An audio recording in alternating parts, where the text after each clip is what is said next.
Muito bem, nós vamos começar aqui. Essa é a nossa rotina de hoje, né?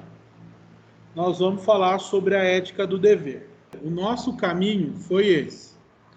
Então, num primeiro momento, esse material está salvo lá no Conexão, eu tentei explicar para vocês os chamados princípios básicos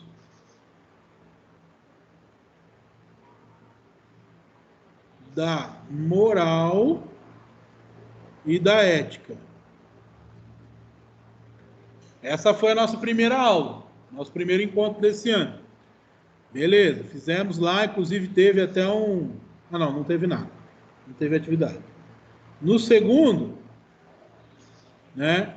Aí eu passei para vocês, a gente trabalhou a questão da moral e da ética na Idade Média, certo?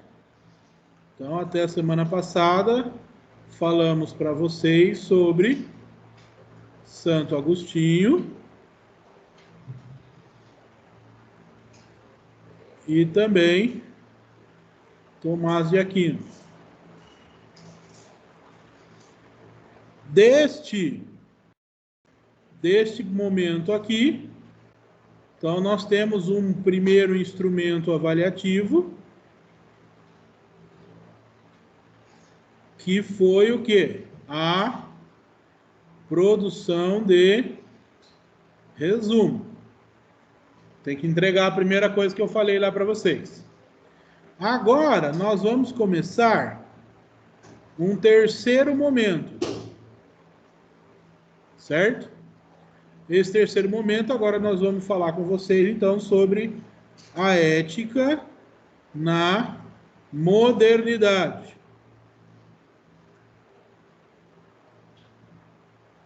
Certo? Para isso, então, eu coloquei lá no Conexão de vocês. Olha aqui, ó. Vocês têm que assistir este vídeo aqui e esse vídeo aula aqui. Certo? Aqui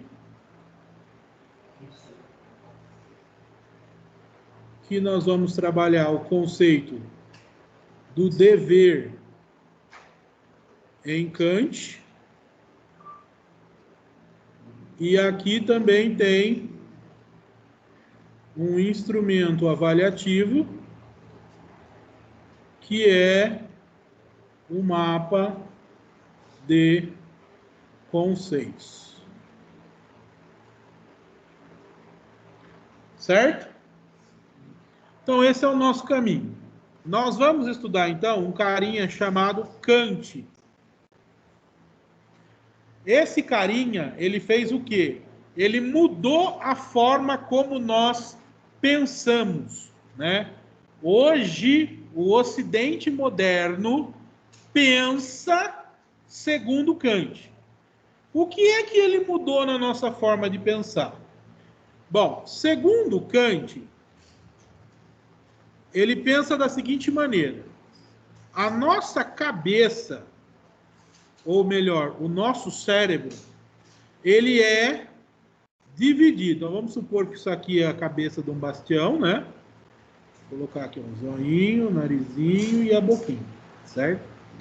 Isso é dividido em pequenas categorias, certo? E aí, o que ele vai nos dizer? Vai nos dizer o seguinte, que se uma... Estou falando aqui do cérebro, tá? Da percepção nossa de conhecimento. Aqui, então, eu tenho uma categoria, né? Ó, esse quadradinho aqui, por exemplo, é uma categoria. Vamos supor que essa é a categoria de tempo. O que o Kant vai revolucionar é dizer o seguinte: se algum objeto, se alguma coisa, certo? Se alguma coisa não estiver no tempo, ela não pode ser conhecida. Então ele está dizendo o seguinte, olha, a nossa estrutura mental, ela tem determinadas categorias. Um exemplo é o tempo.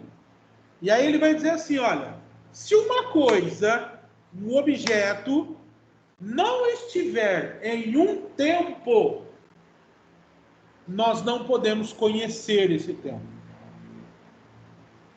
Certo? Eu posso provar para vocês que isso é verdade.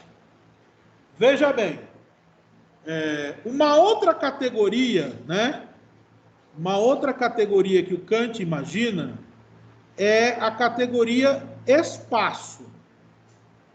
Ou seja, sem o espaço não existe, você não pode conhecer uma coisa. Então eu vou pedir para que você faça um exercício mental. Né? Você vai aí imaginar na sua cabeça, imagine uma sala, 4 paredes, né? E o teto e o chão. Você imaginou. Essa sala ela é azul. Pensa aí. Essa sala ela é azul. E no meio desta sala, tem uma cadeira dessa daqui. Certo? Tem uma cadeira dessa daqui. Então, fecha o seu olho e imagina uma sala completamente azul e essa cadeira no centro. Ok? Repare que se eu pedir para você, no seu pensamento, tirar a cadeira da sala azul, você consegue, não consegue? Né? Você não consegue imaginar a sala azul sem a cadeira? Agora, imagine a cadeira sem a sala azul. O que acontece? Então, para a cadeira estar em algum lugar, você tirou a sala azul, mas você vai ter que pôr ela num outro lugar. Ainda que seja lá um fundo preto, alguma coisa, um fundo branco, sei lá, um laranja, mas você vai ter que pôr ela no espaço. Porque senão o seu cérebro não consegue pensar na cadeira.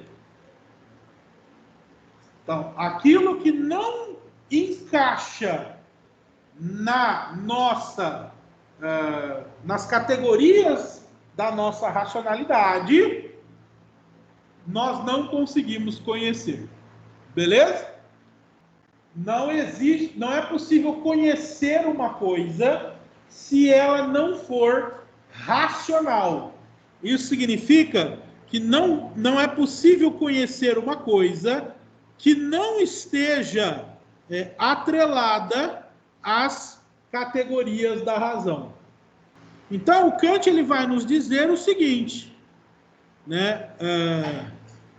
A razão ela é um instrumento para a gente conhecer o mundo. Sem a razão, a gente não conhece nada.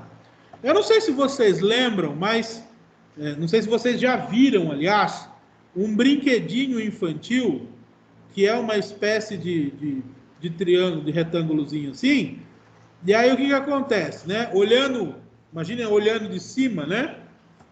Olhando de cima, ele tem assim, tem aqui um quadradinho, aí tem uma bolinha, aí tem, sei lá, uma estrela. Certo? E aí vem as pecinhas, né? As pecinhas fora tem o quadradinho, tem a bolinha e tem a estrela. Quando você tenta, né? Se eu pegar a estrela e tentar encaixar ela aqui na bolinha, vai dar certo?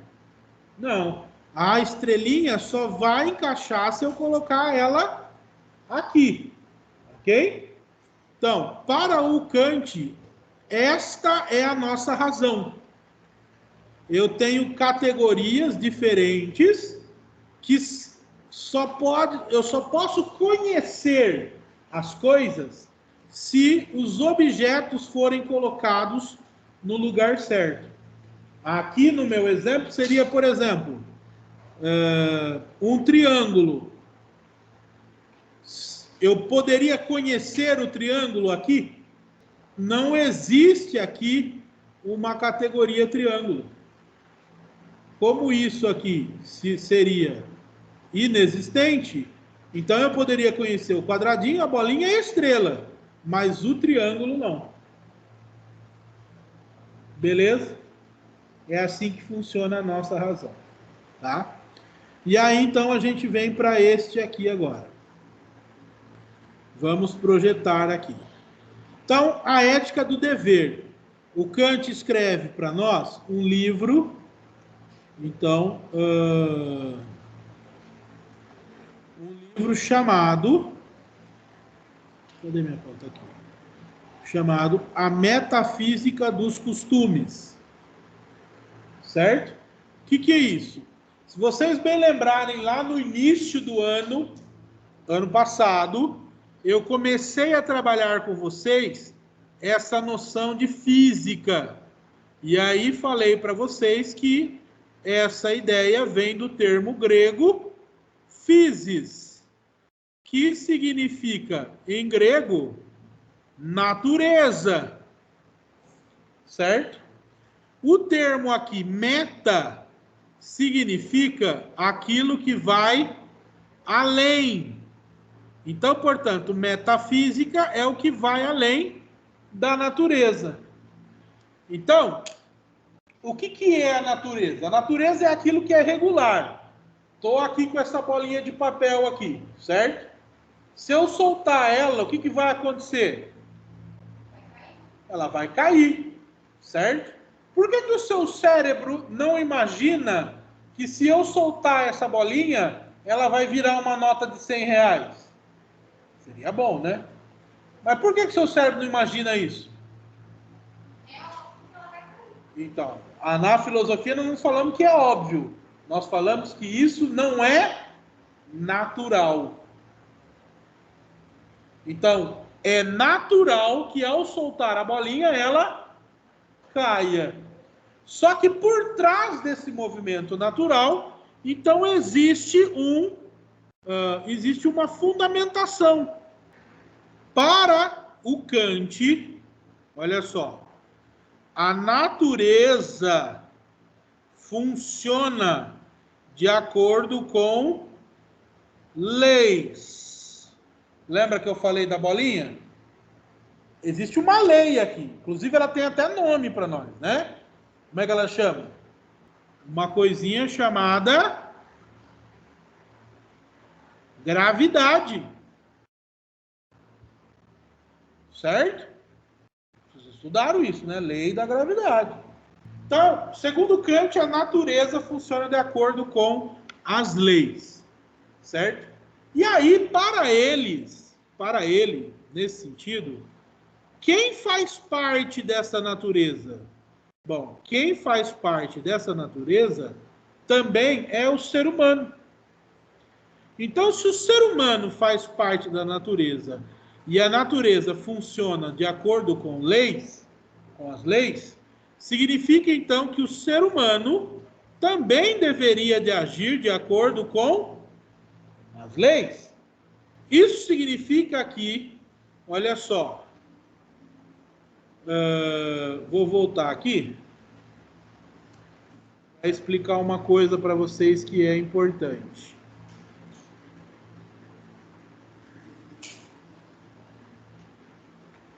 Vou lá. Então vamos lá, olha só, isso é importante vocês entenderem. Também é importante anotar, né? Para o Kant, o que acontece? Desejo é diferente de vontade. Para o Kant, a vontade, ela deriva da razão. Portanto, a vontade, ela é consciente. Certo? E o desejo? O desejo não deriva da razão. O desejo deriva dos nossos impulsos. Ou, como nós podemos comumente chamar, o desejo deriva das nossas emoções. certo? A questão da vontade para o Kant, o que acontece? Para ele, então, a vontade, olha lá, ó, a vontade é uma faculdade. O que é uma faculdade? Para ele, a vontade é uma capacidade que o ser humano tem de agir segundo a sua razão. Então, nós temos uma capacidade de agir segundo a nossa razão. Então, repare só, que se eu quero matar alguém, se eu desejo matar alguém, isso teoricamente não vem da minha vontade, isso vem do meu desejo, para o Kant. Teoricamente, você vai querer matar alguém porque as suas... Cadê o bagulho? Tá aqui. As suas inclinações vão levar você a esse desejo. Então, isso não é necessário e também não é bom. A vontade é a expressão, vou ver se eu consigo fazer isso aqui. A vontade é a expressão do dever. Você deve, ok? Portanto, quando eu ajo, a formulazinha é bastante simples, olha só. Eu tenho uma ação humana. Essa ação foi segundo a vontade. Então, portanto, foi segundo a razão. Significa, então, que esta ação cumpriu com um dever. Então, nesse sentido, esta ação vai ser ética. Ok? Nós trabalhamos assim. Se eu agir contra a vontade, significa que estou agindo contra a razão e, portanto, não há um dever. E aí, nesse sentido, vai ser imoral ou antiético. Porque estarei agindo segundo as minhas inclinações. Quer ver? Vou dar um exemplo para vocês verem. Olha lá. Ó. Exemplo. O princípio de não matar. Obviamente, nós estamos falando aqui não matar o quê? Não matar outro ser humano. Certo? Então, eu tenho aqui uma hipótese. Uma hipótese de que, olha só, eu sou um cara bom porque eu não mato os outros. Mas eu não mato os outros por causa do quê? Então, mesmo que eu estiver pistola com alguém, eu não mato essa pessoa porque eu serei preso. Então, a causa desta ação não está na ação, mas sim na consequência. Entendeu? Por isso, se eu tiver a oportunidade de matar sem que ninguém ficasse sabendo, o que iria acontecer com a minha ação? O que vocês acham? Eu ia expressar o meu desejo e, portanto, eu iria acabar matando. Entenderam? É por isso que nós temos que refletir sobre uma teoria, que depois vocês vão ter que responder isso para mim, um ditado popular bastante famoso, que diz o seguinte: a ocasião faz o quê? O ladrão. Isso significa o quê, gente? Que, teoricamente, alguém não roubaria, não se tornaria um ladrão. Por quê? Porque essa pessoa tem medo das consequências de se tornar um ladrão. Mas se, em determinada ocasião, certo? Em determinada ocasião, não exista, né? Não exista tal consequência, o que vai acontecer? Essa pessoa vai se tornar um ladrão. Então, imagine que a sua filha foi estuprada e você tem a oportunidade de tirar a vida do estuprador.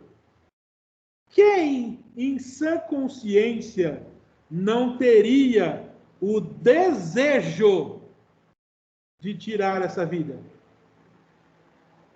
Então, portanto, se a sua ação tem o seu valor fora dela, você vai lá e mata o estuprador. Porque você está dizendo assim, olha, em sã consciência eu não mataria ninguém, mas esse cara estuprou minha filha. E a raiva é muito grande, o desejo de matar é muito grande. Então você vai lá e mata. Quer dizer, mudou a ocasião, a ação se torna viável.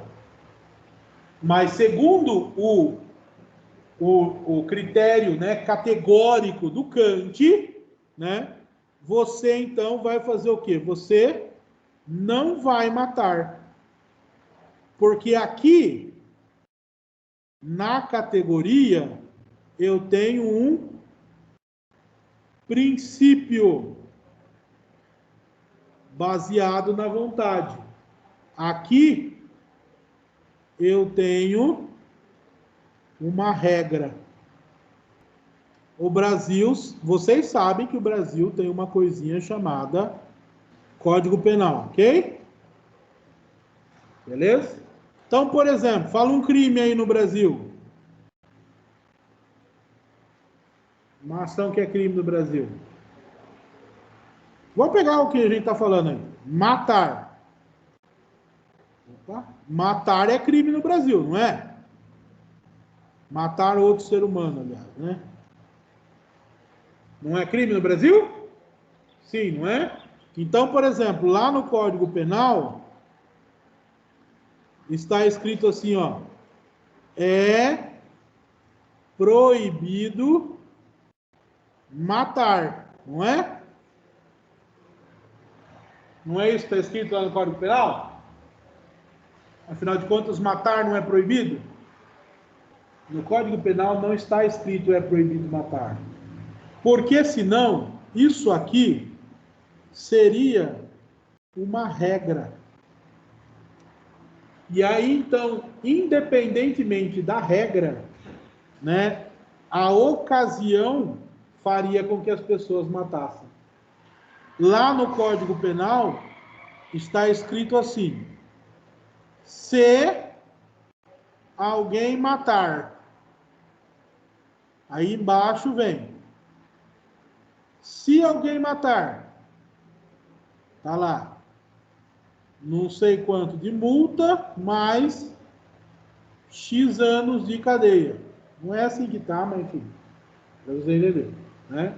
Aí, se esse cidadão, ele matou e era uma criança, portanto, sem chance de defesa. Então, portanto, aí vai ser essa multa vezes 2 mais X anos de cadeia vezes Y, que é o que nós chamamos de agravante. Entendeu? Então, teoricamente, o Código Penal ele não te proíbe de matar. Não te proíbe. que ele diz para você é, olha, se você matar, vai acontecer isso. Até porque, preste atenção, por exemplo, que existe um princípio cujo qual vocês devem, né, saber bastante sobre ele, nesse quesito aqui, que vocês devem de conhecer como o quê? O princípio da legítima, o quê? Legítima defesa. Então, portanto, se a sua ação, certo? Se a sua ação conduzir à morte de alguém, mas essa ação você não teve como rotina, você teve ela como consequência de algo, e essa consequência foi a morte de alguém, então, nesse sentido, você não pode ser culpado por isso. Porque não existiu aqui a sua vontade. Certo? E aí, em latim, como que fala vontade? Dolum. Dolus. Certo? É por isso que você tem no Brasil, né, o que os repórteres adoram de falar. Você tem o crime, que é o quê? Culposo, como o próprio nome diz, né? Culposo significa que quem cometeu tem culpa. Você foi culpado de matar, certo? Mas você tem um outro crime chamado crime doloso. O que é esse crime aqui? Que além de ter culpa no que aconteceu, você também teve vontade. Ou seja, você lá maquinou, você proporcionou o momento para que aquilo acontecesse. Certo? Nesse sentido, então, continuando aqui a nossa história, olha lá, ó. Eu tenho então aqui o imperativo hipotético, né? O que é o imperativo hipotético? O que é um verbo no imperativo? É uma ordem, né? O verbo no imperativo é uma ordem. Por isso que aqui está imperativo. A ordem, quando ela é hipotética, representa a necessidade de uma ação como meio de alcançar qualquer objetivo, mas que representa o desejo, e por isso pode conduzir à desvalorização da ação. Então eu tenho aqui um exemplo, objetivo, passar no vestibular, certo? O que eu preciso fazer para passar no vestibular? Eu tenho que estudar pra cacete, certo? Aí qual que é então a minha hipótese? Para passar no vestibular, devo estudar e aprender e se dedicar. Mas isso serve para mim. Por quê? Porque pode acontecer que você estude e aprenda pra cacete, mas não passe no vestibular. Isso é um imperativo hipotético. Tá certo? Agora nós temos também o que chamamos de imperativo categórico, né? Ou seja, a ordem categórica, aquela que vai ser com base no dever do cidadão. Então, o que vai acontecer? Cadê o meu mouse? Aqui. Então, ó, é uma ação necessária por si mesma, independente, então, do seu desejo. Então, tá lá, ó. Todas as vezes que as pessoas sentirem raiva, darão um soco na pessoa que as irrita. Isso é uma hipótese, certo? Quem aqui não tem vontade de socar um de vez em quando? Eu a cada 50 minutos, por exemplo. Certo? Tenho vontade de socar um. Mas aí, o que implica essa hipótese? Essa hipótese implica que todas as vezes que eu irritar alguém, por exemplo, agora, parece que eu estou irritando vocês, né? Essa pessoa poderá dar um soco na minha cara. Então, quer dizer, o desejo que eu tenho em cima não vai condizer com o desejo que eu tenho embaixo. Porque eu não quero levar um soco na cara. Certo? Da mesma forma que o desejo que eu tenho em cima não vai condizer com o desejo de baixo, se no caso for, por exemplo, a sua mãe irritando alguém. Então, como é que eu transformo essa hipótese para que ela seja independente do desejo, mas conectada a um dever racional? Tá aqui, ó. Todas as vezes que eu, então, sentir raiva, não devo socar quem me irrita. Repare que quando eu coloquei aqui, se não devo, eu transformei isso aqui e isso aqui. Porque da mesma forma que eu não vou dar o soco em alguém, esse alguém também não vai poder dar o soco em mim. Aqui, então, eu vou agir segundo o dever. Isso aqui pode ser universalizado, né? Universal, quer dizer, pode ser tratado para qualquer pessoa.